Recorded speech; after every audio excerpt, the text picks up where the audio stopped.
नमस्कार। मैं आनंद प्रकाश आर्टिस्ट आज अपने इस चैनल पर आपसे बातचीत करने जा रहा हूँ। अभी हाल ही में सरकार की तरफ से जारी की गई कोचिंग सेंटर के संदर्भ में जो गाइडलाइन हैं उनको लेकर के। जी हाँ, 18 जनवरी 2024 को शिक्षा मंत्रालय भारत सरकार ने कोचिंग संस्थानों के लिए दिशा निर्देश जारी किए हैं। अब कोचिंग सेंटर में 16 साल से कम आयु के छात्र छात्राओं का नामांकन नहीं किया जा सकेगा। इसके साथ ही भ्रामक वादे और अभिभावकों को लुभाने के लिए गलत सूचनाएं देकर के विज्ञापन जारी नहीं किए जा सकेंगे। सरकार ने कहा है कि इन आदेशों का पालन न करने पर पहली बार में कोचिंग संस्थान पर या कोचिंग सेंटर पर 25,000 रुपये का जुर्माना लगेगा। यदि फिर भी वो नहीं माने, यानी कि दूसरी बार उन्होंने नियम शर्तों का उल्लंघन किया, तो उन पर 1 लाख रुपये का जुर्माना लगाया जाएगा। और फिर भी यदि वो नहीं माने तो उनके कोचिंग सेंटर का रजिस्ट्रेशन रद्द कर दिया जाएगा और उन पर जुर्माना भी लगाया जाएगा। अब इस संदर्भ में मैं कहना चाहूँगा कि आवश्यकता आविष्कार की जननी है। यदि ऐसा नहीं होता तो कोचिंग सेंटर खुलते ही क्यों? आवश्यकता आविष्कार की जननी है। इसी को लेकर के मैंने आपसे पहले भी अपने कई वक्तव्य में ये कहा है कि कुएं अक्सर ठंडे पानी को प्राप्त करने के लिए खुदवाए जाते हैं, यानी राहगीरों की प्यास बुझाने के लिए खुदवाए जाते हैं। और यदि कोई उनमें छलांग लगाकर आत्महत्या करने लगे तो इसमें कुएं खुदवाने वाले का क्या दोष है? इसी तरह से मैं अक्सर ये भी कहता हूँ कि लंबी दूरी की रेलगाड़ियाँ अक्सर इसलिए चलाई जाती हैं कि यात्री अपने गंतव्य पर समय पर पहुँच सके, लेकिन यदि कोई उनके आगे कूदकर आत्महत्या करने लगे तो इसमें रेलगाड़ी चलाने वाले का क्या दोष है?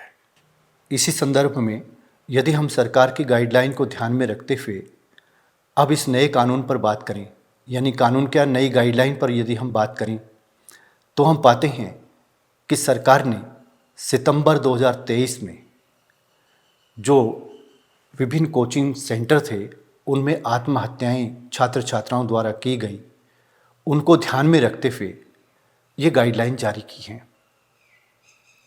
तो ध्यान देने वाला तथ्य ये है कि सरकार ने तो मान लिया कि आत्महत्याएं अवसाद का शिकार हुए छात्र छात्राओं ने इसलिए की हैं कि वो कोचिंग के कारण दबाव में थे, जबकि वास्तविकता कुछ और भी हो सकती है, यानी कि छात्र छात्राओं द्वारा आत्महत्या करने के पीछे कोई और कारण भी तो हो सकता है।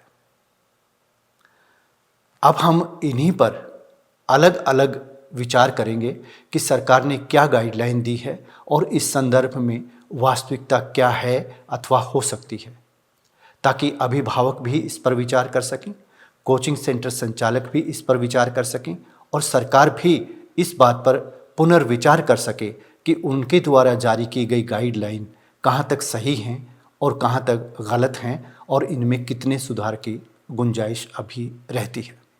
सबसे पहले हम बात करते हैं कि कोचिंग सेंटर विनिमय 2024 है क्या। केंद्र द्वारा जारी कोचिंग सेंटर विनिमय 2024 के लिए प्रस्तावित दिशा निर्देश सुझाव देते हैं कि 16 वर्ष से कम आयु के छात्र छात्राओं को कोचिंग सेंटरों में नामांकित नहीं किया जाना चाहिए।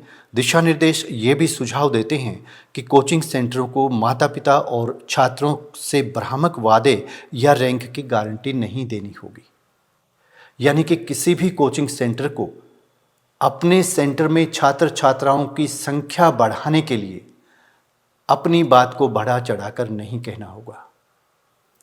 जिस किसी छात्र ने उनके सेंटर से शिक्षा ग्रहण ही नहीं की है, उसे लेकर के वो अपने विज्ञापन में ये नहीं कहेंगे कि फला छात्र हमारे यहाँ से शिक्षा प्राप्त किया हुआ है या कोचिंग प्राप्त किया हुआ है।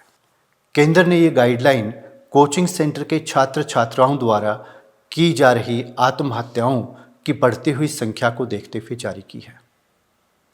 ये सही है, क्योंकि छात्र छात्राएं देश का भविष्य हैं। शिक्षा के द्वारा भविष्य को उज्जवल बनाने के लिए सभी माता पिता अथवा छात्र छात्राएं प्रयास करते हैं। और जहाँ तक बात कोचिंग की है, तो कोचिंग बहुत पहले से चली आ रही है। कभी घर में कोचिंग दी जाती रही है, तो कभी बच्चे का होमवर्क करवाने के लिए कहीं किसी के पास ट्यूशन रखवाया जाता रहा है। तो इस लिहाज से कोचिंग गलत भी नहीं है। यदि बच्चे को कोचिंग की आवश्यकता महसूस ना हो और उसे स्कूल में पूरा पाठ्यक्रम सही तरीके से पढ़ा दिया जाए तो वह कोचिंग क्यों लगवाएगा। इसके अलावा विद्यालय में वो ट्रिक नहीं समझाई जाती जो कि कोचिंग सेंटर में समझाई जाती है। सब्जेक्ट चाहे कोई भी हो, उसका एक्सपर्ट जो बाहर कोचिंग सेंटर में बच्चे को उपलब्ध होता है वो सरकारी विद्यालय में अथवा प्राइवेट विद्यालय में उपलब्ध होना संभव नहीं है। एक आध अपवाद को इस संदर्भ में छोड़ा जा सकता है, बाकी ज़्यादातर के मामले में सब्जेक्ट एक्सपर्ट कोचिंग सेंटर में उपलब्ध होता है और विद्यालय में नहीं होता। दूसरी बात इस संदर्भ में यह है कि गाइडलाइन के अनुसार आईआईटी, नीट अथवा अन्य कोई भी कोचिंग लेने वाले छात्र छात्राएं पहले से मन बना चुके होते हैं कि वो आगे चल के क्या करेंगे, इसलिए किसी कोचिंग सेंटर में अपनी पढ़ाई से संबंधित जिज्ञासा को पूरा करने के लिए दाखिला लेते हैं। अतः जो भी कोचिंग सेंटर हैं वो उनकी इस आवश्यकता को ध्यान में रखते हुए ही अपने यहाँ की व्यवस्था करेंगे। उनके स्वास्थ्य का ध्यान रखेंगे, उनकी सुरक्षा का ध्यान रखेंगे, अपने यहाँ फायर और भवन सुरक्षा संबंधी जो भी एनओसी हैं वो लेने की औपचारिकताएं समय पर पूरी करेंगे और छात्र छात्राओं की हर तरह की परेशानी को समझकर अपने यहाँ शिक्षण व्यवस्था लागू करेंगे। ऐसा होना भी चाहिए, क्योंकि जो संस्थान बच्चे से इस तरह की व्यवस्था के लिए फीस लेती है और फीस लेकर के यदि उसे ये सुविधाएं नहीं देती है तो उसके लिए ये गलत है। जितनी भी फीस कोई शिक्षण संस्थान किसी बच्चे अथवा अभिभावक से लेता है, उसके बदले उसे वो सुविधाएं बच्चे को देनी चाहिए जिसके लिए वह फीस लेता है। गाइडलाइन के अनुसार कोचिंग सेंटरों के पास फायर और भवन सुरक्षा संबंधी एनओसी होना चाहिए।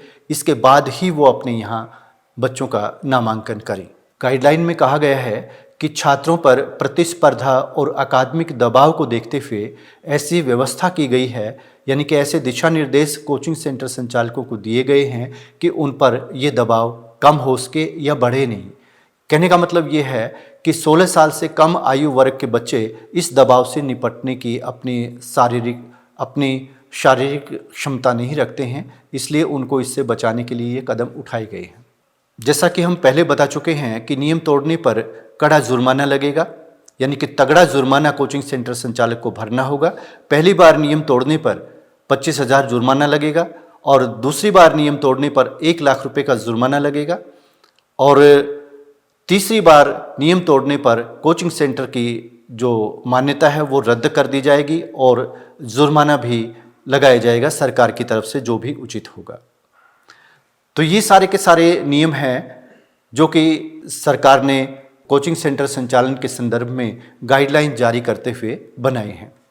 यदि आपने हमारी इस बातचीत को ध्यान से सुना है, आपको पसंद आई है, तो कृपया चैनल को सब्सक्राइब भी कर लें ताकि इस तरह की बातें आपसे होती रहें।